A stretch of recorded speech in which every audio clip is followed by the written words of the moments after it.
தமிழ்நாட்டிலேயே பிறந்து வளர்ந்தவர். அவரையே தமிழர் இல்லை என்று சிலர் உளறிக் கொண்டிருக்கிறார்.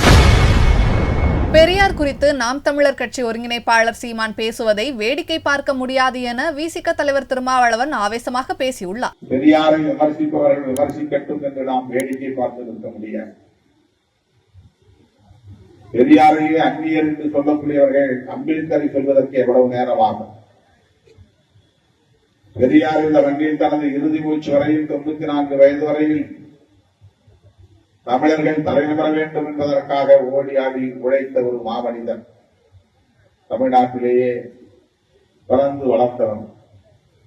அவரையே தமிழர் இல்லை, தமிழ் தேசியத்தின் பகைவர் என்று சிலர் உளறிக் கொண்டிருக்கிறார்கள். அதை நாம் அனுமதித்தால் அம்பேத்கரை மராட்டி என்று சொல்லி அந்நியப்படுத்துவார்கள்.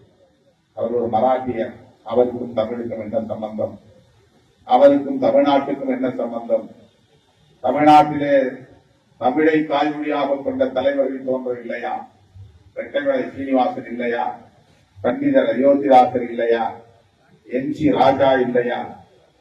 என்று ஒரு பட்டியலை நீட்டுவார்கள். இதையெல்லாம் ஏற்றுக்கொள்ளுங்கள், அம்பேத்கர் வேண்டாம் என்று சொல்லக்கூடிய நாளும் வந்துவிடும். இது அறவே காட்டுத்தனமான ஒரு அரசியல், மிகவும் அற்பத்தனமான ஒரு அரசியல்.